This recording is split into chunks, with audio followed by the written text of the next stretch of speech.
Hey everyone, welcome back. It's Lucid, and I'm joined once again by Demosthenes. Folks, I'm excited to share more of this Cold Rhaga playthrough with y'all. Cool, Rhaga, let's go. All right, got a Staff of Elemental Mastery. What the Okay, fuck? So this is one of those opportunities that comes with Lemuria having luck skill. So Dark Wolf posted that he had 2 Staves of Elemental Mastery that he got from events, and he was selling them for dust gems. And because I felt that Lemuria just lost their research core. It felt like they probably weren't going to be able to recover. That it was reasonable Oh, to fuck yeah. do such a trade. So I traded them 34 dust gems for Such all a that I had deal. for a Staff of Elemental Mastery. That's such a deal. Oh, man. And if you think about it sort of Leave it to Dark diplomatically, Wolf to lose a game where he gets 2 Staffs of Elemental Masteries, Lemuria. Shame on him. For shame. but I do think it's worth talking a little bit about the sort of strategy here. Right now Lemuria is trading a bunch of other players, and really I think has no chance of recovering. Yeah, no, he's So boned. trading them stuff is totally Yeah, reasonable for me to do, absolutely. especially as a game leader where I'm going to benefit from that. Oh, yeah, for sure, dude. Yeah, 100% you should do that. I mean, it is worth, I think what you were trying to say, it's worth emphasizing that don't be careful about trading death gems to Lemuria in general, guys, but this Lemuria is screwed. So it's fine. Okay. So last episode, just as a quick summary, you made these really strong, aggressive alpha moves against Bugrus. Bugrus lost most of his army without his mage core present, and then proceeded to lose his mage core the next turn as he stormed the forts. And you put their cap under siege. And my diagnosis is there's basically nothing they can do. So it's going to be interesting to see if they can manage to do anything. This is rating the PD on their last fort. They definitely did a PD dump to the turn. Like my scout had seen like 6 PD the turn before. Well, as much as they could, because they can't collect income. Exactly, with just the gold produced from that fort and that fort alone. Right. It's nothing else to do with that money. This is that Malleid Drazina army, so they decided not to take the fort, or not take a fight at Bogarus, instead just raid around. Okay, that's a reasonable thing to do. So that this is the forest west of their capital, Right. and this actually proves to be a mistake, and we'll talk about that a bit later. Them attacking not on top of your fort was a mistake? Well, just raiding that particular province, I think, was a mistake. Okay. And the reason, and then they had 0 PD in that place. If you look at that army, so it has 1 commander, Oh, yeah. and 33 heavy cavalry, and it is now within range of Seeking Arrow from my capital. Yeah. So I have actually have to use the Staff of Elemental Mastery to get 2 casts off, because I only had 1 Air 3 within range. That will do 8 armor negating damage to the chest, twice to that commander. And so, our plan is that we're going to prevent that army from reinforcing the capital. So, it's very possible that he chooses to ride out this turn. Maybe he wanted 1 more turn of research, before doing so. Yeah. And this way, if he does that, he'll be missing. Yeah, that's a very clever move. I love that. I wouldn't have thought of that, and that's a great move. And if you'll, again, with this enormous air jump income that I have, I'm thinking about whatever opportunities I have to use the bit of air jumping, to use some air jump for military victory. That's just great. And Micklin, Last Dying Breaths. I'm breaking out with a little bit of stuff. Okay, so let's keep going. Turn 27. Yep. And I think I just failed to crack their fort, by the way. Right. The walls were critically damaged. That's why there's no storming this turn. 2 battlefields. Garden of Baths. So 3 let's death talk gems about this that site turn. searching a bit. Holy shit. If you Pangea, you may remember, was a heat scaled nation. Right. So if you look at Pangea, I upgraded to a Citadel and have been spamming my fire mages there, because it's one of the only places I have that are heat scales, and most of them, I sent out site searching, but now I've got enough that they're not all doing that. Part of the reason that you saw I killed one of my turn sorcerers to make a light mage is because those have a lot higher map move, so I could not have to just walk them really slowly around in order to get deeper into my empire to get the death and site searching on it. Right. Where did they twice spawn to? Here's one. Okay. He twice spawned in Pangea, and then they've got a not too bad affliction. Well, let's start with the Seeking Arrow messages. Seeking Arrow found a suitable target. Okay, so the first one killed him. He didn't need the second one.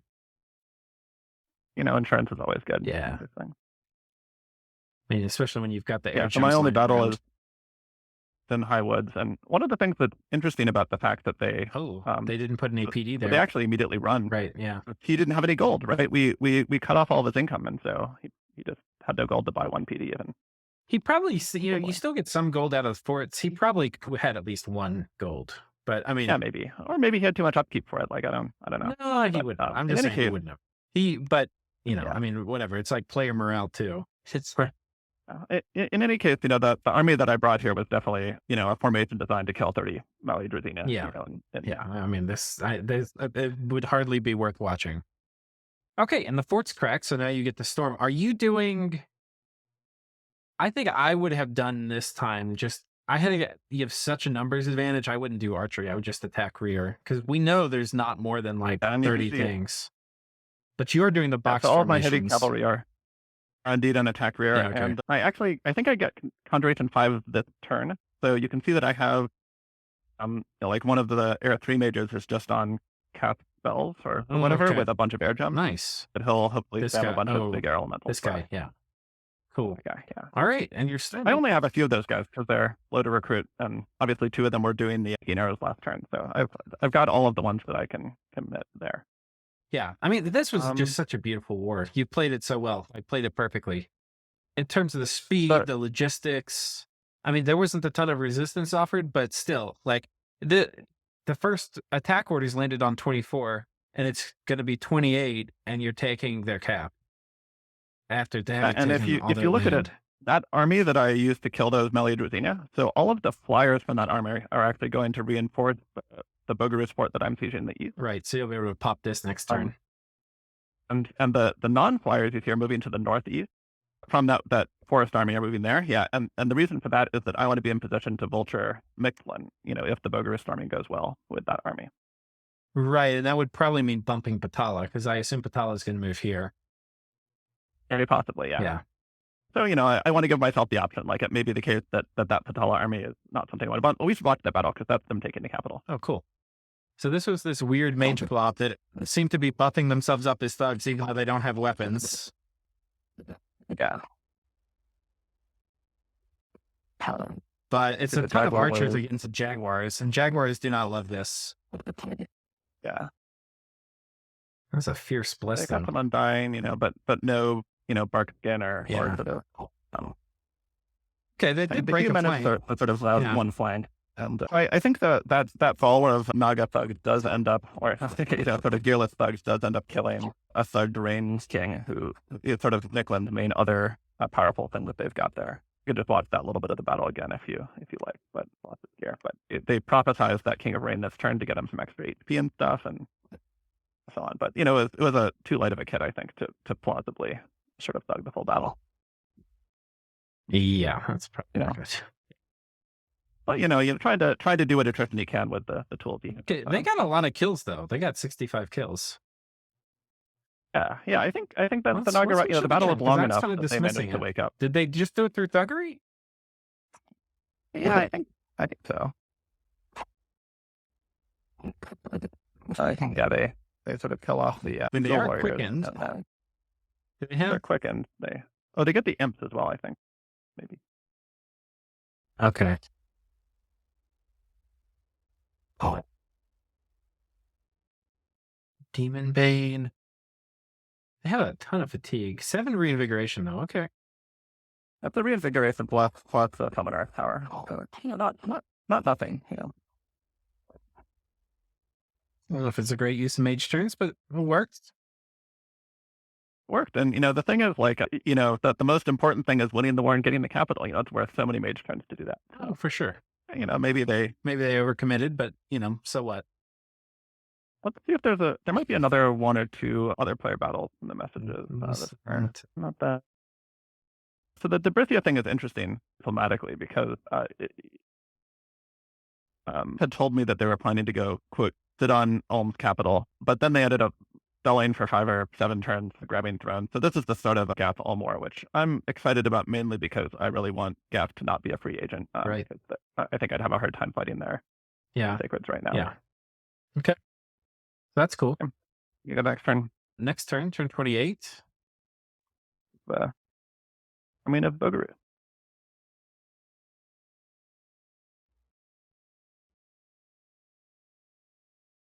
And Micklin, without any prompting, sent me a death basket, you can see. So, I think I'd just been his only neighbor who'd actually kept my nap with them. Oh.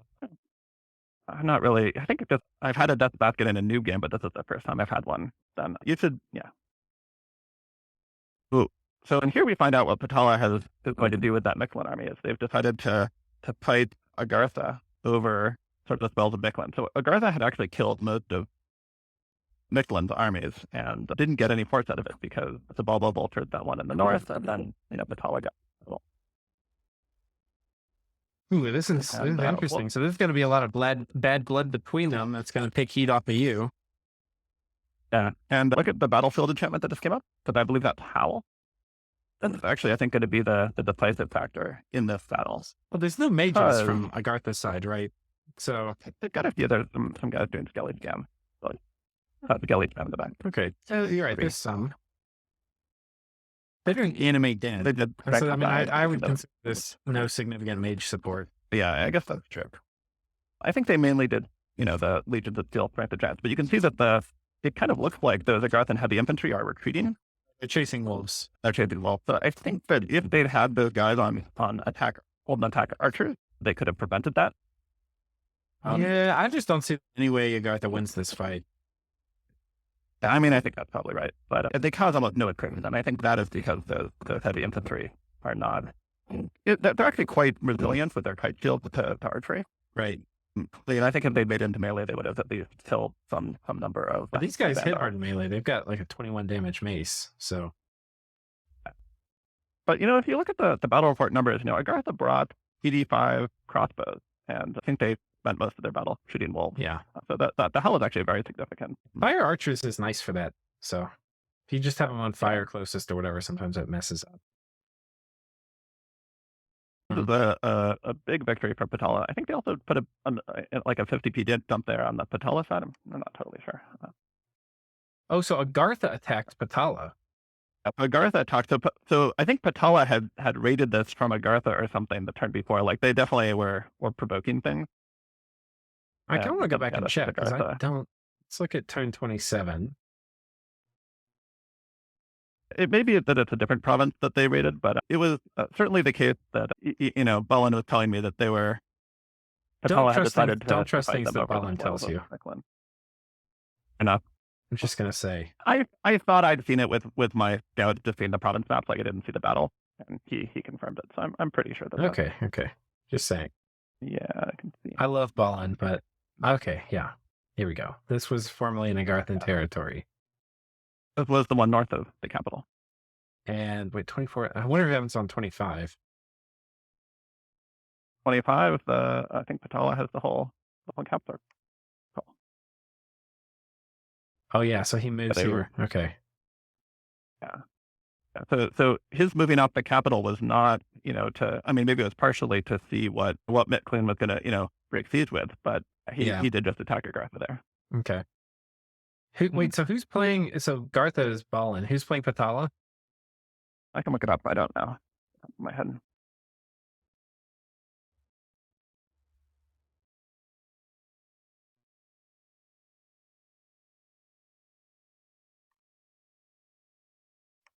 The Patala player has not replied to any diplomatic. Oh, okay. I don't remember the. All right. Name yet. Clover. Okay, I've not heard of him. Okay, so he made a correct judgment. Wait,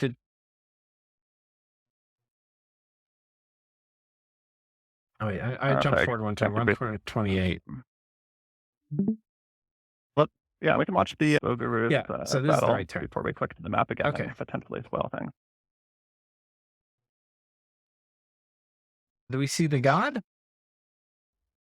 I think it's a prison, so no. They have like full scale.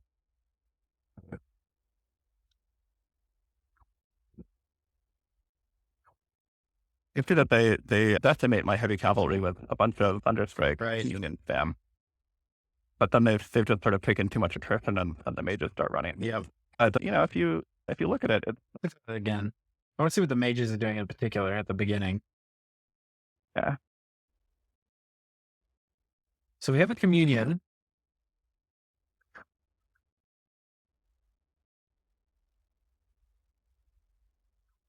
Summon Imps, Legions of Steel, Thunderstrike. So it's mostly Thunderstrikes coming out.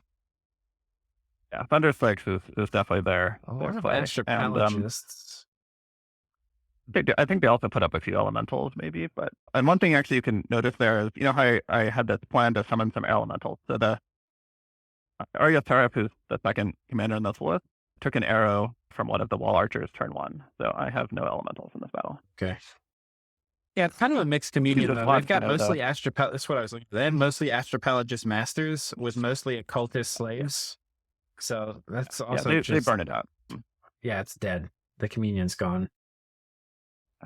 You know, if you want, you know, you can see just how awesome Thunderstrike is when you can do it all at point blank range. Yeah. Those heavy cavalry who run in, all dead. Yeah. You know, it's like 30, 35 killed. Yeah. Just a handful of rounds.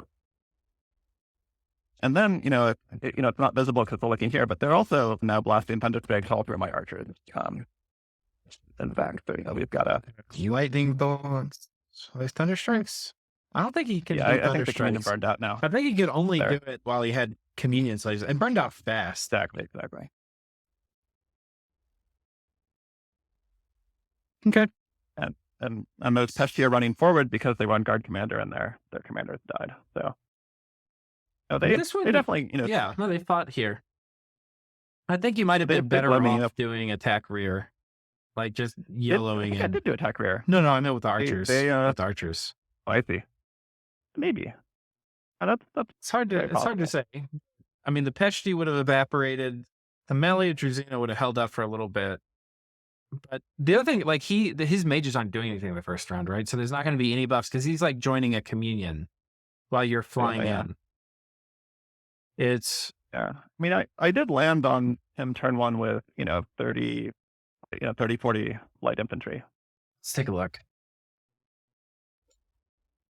Yeah. The final note that I'll add here is that it was actually really important that I put that anti-magic item on my wind guide hero. Wait, these guys were not scripted turn 1 to fly attack. Were they really? Well, maybe I screwed up. Yeah, okay. It does look like I screwed up and they were on a hold and attack. Let's look at your side. We'll just see who takes off. Yeah. I bet what I was thinking is that. Yeah. I mean, it's okay. You still won it, obviously. But I'm just saying, I think if you did everybody on attack rear, I think you would have just deleted this with probably half the casualties.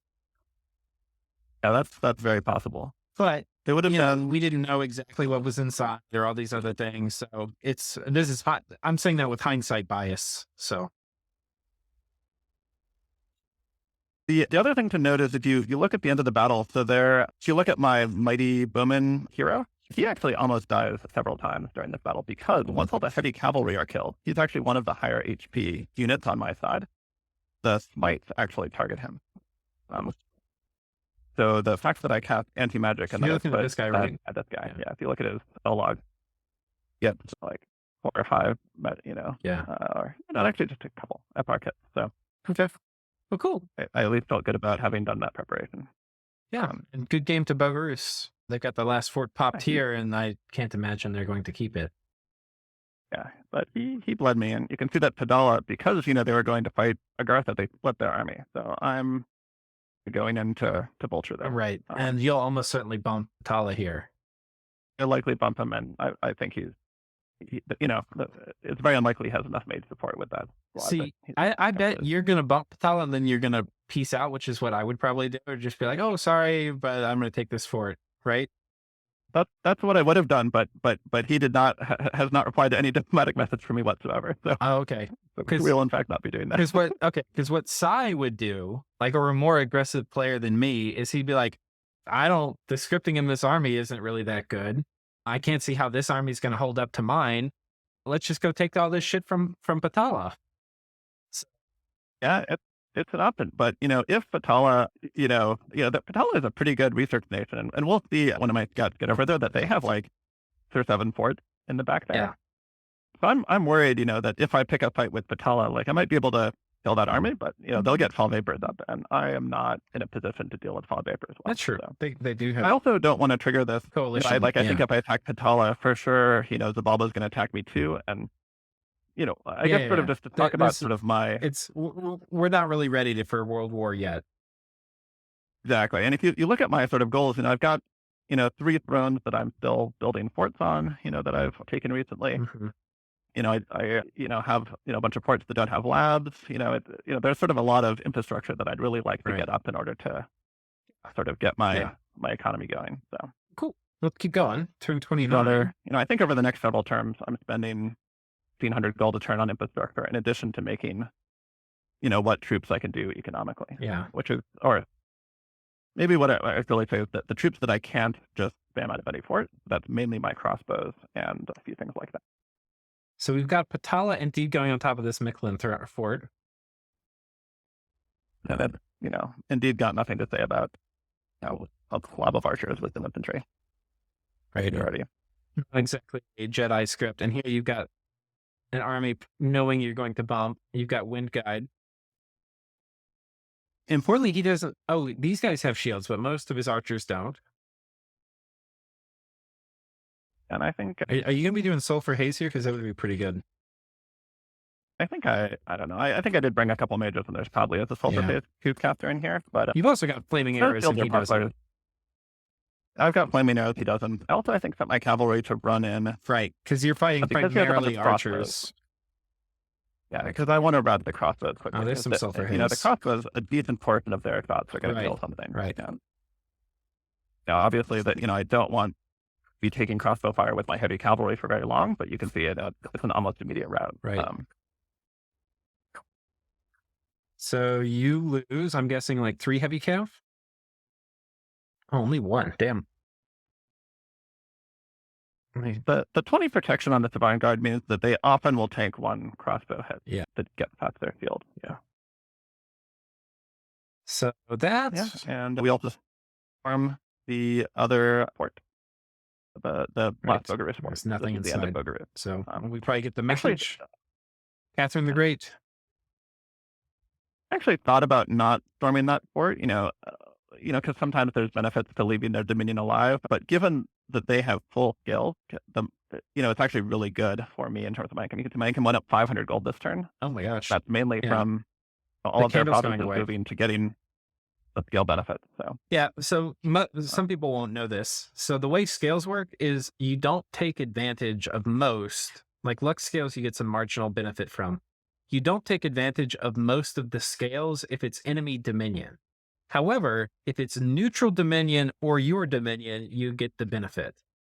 So when all of the Bugrus lands switch from being hostile dominion to being neutral, you all of a sudden get the benefit of it. And there's some interesting kind of like edge cases where this is useful. Whereas if you have like heretics in your land or something, there's some nations that can like mass print heretics. You can actually dump your scales, attack somebody who has good scales, and heretic out all their dominion, and you get the full benefit of their scales. So kind of a weird little mechanic how that works. Yeah. So that's huge. Let's take a look at your graphs real quick. Woo! That is a beautiful income graph, I tell you what. And 5,000 income at this turn is really... It's ridiculous, yeah. Oh, it's a lot. It's a lot. And no What Diplo else from was this? Patala. So are you expecting him to attack you here? No, I'm expecting him to just keep fighting Agartha. Like he just, picked a big fight with Agartha, and, I don't think he's going to want to dispatch an army south to go and mess with me. Yeah, okay. I'm just going to chill. Okay. And work on putting off at Pittsburgh. So we'll speed through. I think you're on turn 32 is your last one, right? So we'll just speed through because I think we're going to have some eco turns. Yeah, I've been sending messages to Omnipotence, turn. Ooh. Oh yeah, we should watch this. This is important. So this is really interesting to me because Guardians will fuck Gibbers up. However, there's a lot of Gibbers. And Guardians don't look love at the crossbow Blossom fire. There's a lot of Fobirds here too. Yeah. Look at the Blast of those Gibbers right now. They have the Throne of Water, so they have defense skill +6, attack skill +4, blood surge, strength +2. Ooh, that's a lot of defense. Now, in some ways, Guardians can still deal with that because the area of effect, fatigue, will get their fatigue down, which will mean they'll be guaranteed hits. However, looking at it now, there's quite enough of them, and maybe they're not in quite the right position. But, okay, yeah, they're probably going to get stomped. But I mean, I think it's honestly because Gath is bringing so much more than Ulm. I think like equal Yeah. gold of Guardians would still murder these givers, even with this crazy bless they have. Now, before you want to look at the mages that the two sides have as melee is about to be joined. Oh, there's a lot of these guys. They have like bajillion fortune tellers. A bunch of them have done Power of the Spears. A bunch of them have done Communion. But I don't see a lot of point buffing. I'd be thinking I would want to put luck on all my Guardians and cheat Fate. Yeah, you can also see that I think luck does not work because they're undead because they're Ghoul Guardians. Oh, that's correct. So only cheat Fate would work. That's still worth it, I think. You can see the other thing that Ulm is doing is they've run out a decent number of Swarm Bugs. And Swarm Bugs are actually one of the things that is particularly good against super high stats givers. Right. They still only attack one per turn. Right. And so yeah, I like attack Swarm. that you could have be killing a bug rather than a Ghoul Guardian. It's great. So let's see how this flank happens, because there's not a lot of Ghoul Guardians on this top flank. Yeah. Oh, Soul Slay's coming out too. No. So the big thing for Ulm is there's a lot of Soul Slay, and there's also a lot of Paralyze coming out. That's my And what's nice is because it's prioritizing the givers closer to the front. They're getting paralyzed or whatever, and then the Guardians are chewing them up. Yeah. And these Guardians fuck these guys up. It didn't occur to me, though, about the undead. Because I guess these guys don't have magic weapons. So Body Ethereal would still help a lot versus the... Body Ethereal would be fantastic. The Zealot. The Levite Zealot. Yeah. Oh my god. But really what's happening is the Soul Slave. Yeah, the Soul Slaves are doing some serious work. Holy shit. Ulm wins this. Okay. I will admit, I did not expect that. I knew that this was like, it was a good army composition for Ulm fighting here against Givers. Like, I knew this was like, look at these, where's the fucking Guardians? Like, these guys, like, these were like Gibber kills, right? But yeah, the Fortune Tellers, 21 Fortune Tellers is the other part of the equation. Oh, the Black Priest 45, 18 from the members of the second tier. I think most of the Gibbers died to Soul Play. Well, that's going to be really easy to tell. We just look at the end of the battle, see how many are 99. I think the Ghoul Guardians killed a lot of the Levite Zealots. Some of the Gibbers. I get past them. And that's majority Soul Play. And I think it's, yeah, maybe 60% of them.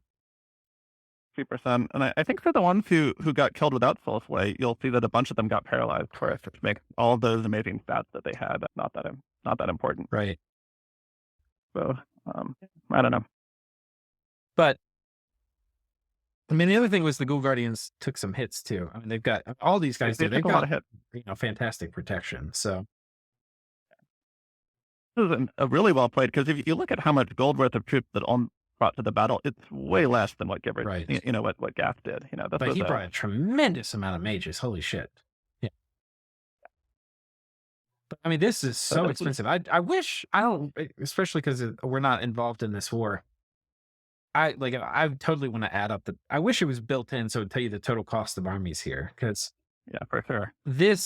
I feel like this is still, even though there's all this mage commitment from Ulm, I think this is still twice the army cost of Gath. So, yeah, I mean, just the Gibbers is 5,600 gold, and you add another, because it's a lot of zealots too. These guys another 1,000 of Levite zealots, and Gath did bring mages 10 too. mages, right? And they're expensive mages. They didn't bring any astral mages, and I think what they really needed, if they'd put up anti magic, I think that they would have won this battle, but they didn't commit. Astral mages. If they'd wanted to, they would have needed to commit a lot, because Ulm might have just magic dueled, your 3 BS ones, Ooh, Atlantis fighting Patala. That's spicy. Not sure whether this was just a bump, because this was originally Lemuria having raided there, but my understanding is that they continue fighting for this. So, well, Lemuria is basically dead, right? So, Atlantis is back in their capital, ready to storm. Yeah, but this is a weird war for Atlantis to want to fight, because it's. I bet you Patala attacks them though. Is how it probably keeps going. Probably right. Yeah. Okay. But Patala seems like a very aggressive player, like a hyper aggressive Yeah. player. Um, And not in the good way. so I the other think, thing like, I'm in my opinion, the good type of aggression is the type you showed against Bogarus, where you were very courteous, you're friendly, you're diplomatic, but you ended the war in like 5 turns. That to me is like decisive aggressiveness. Being like casually just attacking people that were working with you or something on some previous endeavor, not as much a fan of. agreed. Yeah, so I think one of the other economic things I do this turn is I think it might be the turn where I summon 4 casts of Contact Draconians. Yeah, you can see my air gems is Right. down to Yeah, this was something 17, and we this is talked about because you have just a phenomenal air income. yeah, and Draconians is one of these things, you get the Draconian Chief who free spawns 1 per turn. Right. So, if you're gonna cast it, you have to do it early. Right. And my thinking is that, these guys could serve as a sort of you've seen that the way that I've been doing my armies, is that I take my heavy cavalry, put them in a line in front of the Mhm. archers. And the Draconians, you can, sort of could serve a similar role. They've got poison resistance so that I can still do sulfur phase spam, or I could have them all jump in the back if that feels Right. right. And it's sort of giving me another option. And part of the reason I wanted to do this is if you look at the western half of my empire, I actually don't have a lot of military Right. here. Sometimes you can sort of game it with like an enchanted mirror, to sort of make it look like you've got more stuff than you do. But I don't want my western neighbors to be sort of keen that I just did what I in fact did do, which is clear out my entire military into Bogarus. Right. So, I'm doing a lot of replenishment of crossbows, and of course my flying archers can get back in a hurry, but I want to be in a position to defend myself on this front. Right. And it was something I already told you in Discord, but like I have lost the game to in large part due to Draconian spam. They're a very high quality conjuration spell. You know, having these guys free spawn is great. And these are really great units. They have good magic resistance, they have good morale, they have great hit points. Size is a little awkward, but they have decent base natural protection. And they have poison resistance, which is nice. They have cold blooded, which is a bit of a drag, but their job is I mostly mean, to just be a front line. If you get buffs on yeah, these guys, like weapons of sharpness, strength of giants, they will still chew through yeah. things pretty effectively. It's going to be a bit hard and cold, but anyway, they're great. Yeah, and I think And their siege strength taking is sort of ridiculous. It's like six, right, 7 per unit. speed. Yeah. Yeah, and they sort of combo well with some of the things that I can do sort of in the mid game. If I'm gonna, jump some air elementals on the enemy, Right. having those mixed in with Draconians, they don't get targeted, could really make a big difference in just Right. What kind of armies you can kill with Absolutely. elemental spam. Absolutely. And Draconians, they take a while to die. So you have them jump in the back with air elementals. It's not like they're going to jump back there and die. They're going to jump back there and be a big problem for 10 turns. So, Hmm. so that's great. That's great. You also have the option as your research picks up to potentially make a play for Galegate with how much, air income you have. It's Yeah, a and pretty big you can detour. see that But I've given up on evocation as a goal. This is now that my research is at 600 something a turn. right. It's getting the tools to do Eternal Pyre. Right, So right, that's right. what I'm going for now. Okay, great. So yeah, I think Very Eternal much an Fire, economic spam play. out lanterns. I would consider running up to get Galegate next because honestly, Yeah, Thaumaturgy. getting Galegate up, putting up Dark Skies later with like a 500 or 600 cast when you are a Wailing Winds nation is kind of game winning. Like it's a win condition. So I agree that that's a win condition. I'm going to get Evocation 6 first. That I've got. There's sort of 2 things I can do with Evocation 6. One is the yeah, Wailing Wind. It's a little bit hard for me to do, but I've got some. Like I think if you look at my southernmost fort, there's these 10% randoms on the Arya Seraph. So I've got one who's has got that crossbow. So I think he can do Power of the Spheres, yeah. and then with a Skull Staff, Wailing Winds. That kind of thing. Well, you got it on all these These guys guys too. can do it with a Communion. Yeah. I mean, these guys are safer because they don't get magic dueled too. But yeah. Exactly. So, there's sort of a range of options. Yeah. It's, I want to get that. And I also want to be able to do a Banefire Communion, as one of the things that I can do to deal with The Gibbers. Yeah. like that Niflheim Bless is actually not a very pleasant one for me to fight because, Yeah. they've got Fire Shock resistance, or sorry, Ugard Bless. Right. So, just getting my full set of combat tools before I do another greedy economy thing. I'm already being really greedy with economy if you look at just how many forts I'm building and so on. But I mean, greedy economy is a relative thing. Like you're doing greedy moves now, but you're probably still number 1 at army size. So it's like, how greedy is it really? That's probably right. Endless Force. Okay, nice. We'll just scan through these battles That's here. the first of my summons. Yeah, let's watch them. Oh my god, this is a massacre. So many dead bats. So this one, all it tells me was a mistake. They misclicked and sent the wrong. They'd intended to send crossbows, not obsidian warriors here. But that sort of blunderbuss is really not the sort of thing you want to throw into 300. I think their plan had been to do, Howl and Skelly Spam and a bunch of crossbows to win that fight. Yeah. And yeah, that was kind of a disaster. These guys are hard to replace. And a lot of the Zabalba relies on like early game not getting.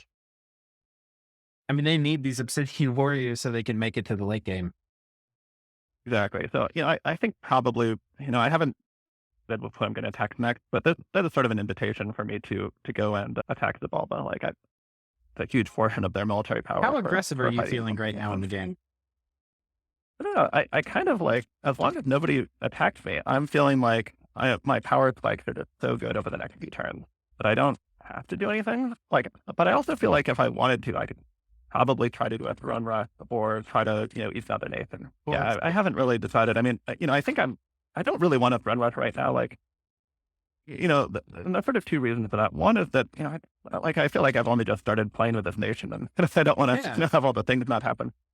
The other thing is that, like, right now, if I don't get a coalition pretty soon, I'm probably going to win the game. Right. If I run rush, the easiest way to trigger in every nation on your border attack to use coalition. Right. And I might very well lose that. Like, like that Ulm army, I don't think that I could fight that Ulm army very easily with that much full. And how and a few other things that they can put up. Gap army, I'm not sure that I could have fought either. So it's much better for me, especially since nobody else seems to be running away with victory in the wars, for me to just, take my time. What was the problem with that Atlantis had here? Well, their army was probably starving. There's really one thing they fucked up. They didn't do advance and cast. That's it. These guys would have murdered everything. All they had to do was advance and cast. In fact, I think I sent him a message in Discord, probably actually after the previous farming, but again, after this one, well, maybe after this one, that, you really just need a few of your, like, Death One, Tungalik. Actually wouldn't do advance on cast on them. I would do attack, cast spells or something like that to make sure that they get real close. Ah, come on. You just do advance and cast. They're gonna cast animate dead. Advance and cast. That's all they're gonna fatigue themselves out, cast the animate dead if you do advance and cast. You don't need to make it complex. No, don't worry about it. The thing is, you're not worried about like, when, like, exactly what turn do they cast Hand of Death and how much, Dust to Dust, and how much fatigue do they have. Yeah. You just want them to cast Dust to Dust at some point so he can't infinitely tank you.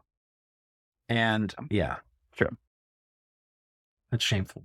But I do think that for this type of situation, they have a Farcaster Blast, but the thing is that their problem is that all of their mages are doing banishment because, that, sort of at a long range, that's going to be the higher probability, thing for the AI to do over a single square target thing like Dust to Dust.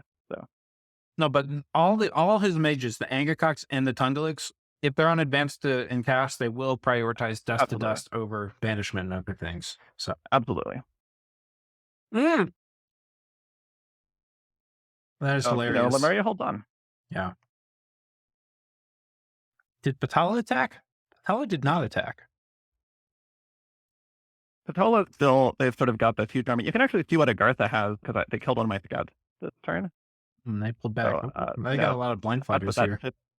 So this is balling with Agartha.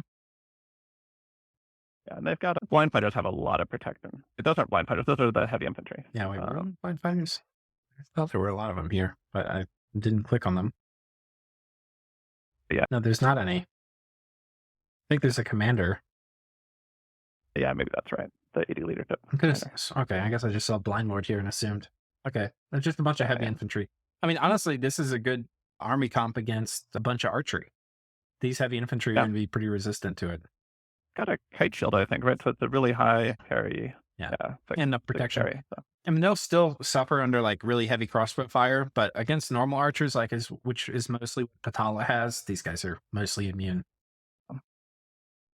I'm just really hoping to catch their next battle is against him sending more scouts out to the area. But they've sort of got each of them have like a 50 PD dump, on their stand up. So let's pull up your next turn, which is your current one, and let's talk about. Well, we're a little late, so we'll end this episode here. Let's pull up your current turn, and we'll talk about what options for the Good. future. All right. Thanks for joining me, and thank you guys for watching. Thanks, everyone.